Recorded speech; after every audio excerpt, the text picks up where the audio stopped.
Hi guys, thanks for tuning in to this really short car tech video. It's really just a video to explain the differences between the iCarsoft i901 kit and the iCarsoft KR version 1.0 kit. Now both of these kits are suitable for Kia and Hyundai vehicles, and I'm going to show you just a really quick demonstration of both of the tools right now and explain to you what the differences are. The easiest way for me to explain this, first of all though, is that this is an older kit, this is a newer kit. Essentially they both have the same purpose. The newer kit has a few more functions over this one, but what you'll see is that these kits are both the same price. So anybody who's considering one of these tools for their Hyundai or their Kia vehicle, then ultimately I would say go for this one, and here's why. So with this tool's plugged into the vehicle, this one is not. I'll plug this one in a second. So with this one plugged in, we're just going to click on to diagnose, and we've got two options, Kia and Hyundai, and we're just going to go through and select our vehicle. And it gives a list of 45 vehicles. This one will cover all of the same vehicles, but this is a Kia Sportage that we're in right now, so we just need to find the specific vehicle. I'm not sure which one it is actually. Could it be Sportage? No, not that one. QL. Oh, actually it is a 2016 model.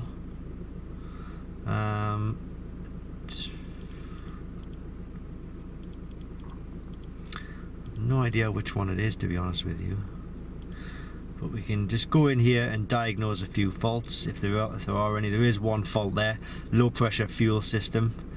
Okay, so we found a fault there, and basically it gives you an indication of the systems that it will cover. So we've got like engine, transmission, ESP, which is like the ABS system, airbag systems, air conditionings, body control, and basically we've got a list of 25 different modules that it will potentially cover.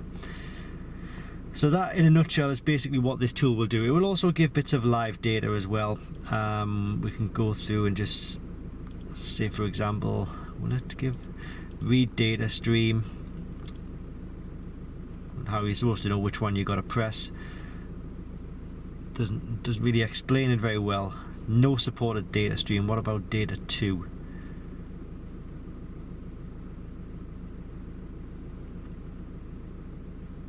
Well, that's handy. So we can't get any data from there, live data, but it does read codes, clear fault codes and clear warning lights as a general rule, and that's all it will do. There are other options on the system here, but you know, nothing really which will help you with regards to clearing a warning light on your Kia or Hyundai. So what I'm going to do is I'm going to take that one away, and now I'm going to plug in the other tool which we have here. If I can just find the cable, just got the cable plugged in now. So now this tool is plugged in, and we've got a completely different screen layout.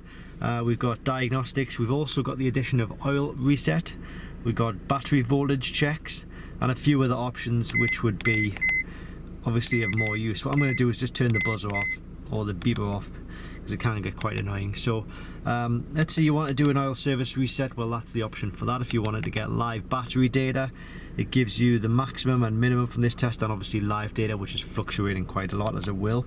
We've got diagnostics. We'll go in and do the same thing.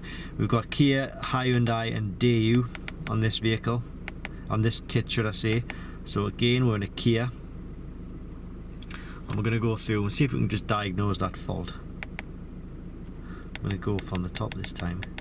Sportage QL.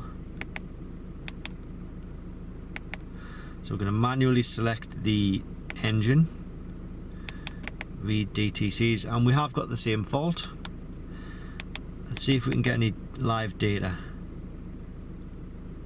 It could be that I'm actually pressing the wrong engine, which is for this vehicle, but you know, we've got here one of 195, so we've got a lot of live data here that we can actually scroll through, and this is so much better.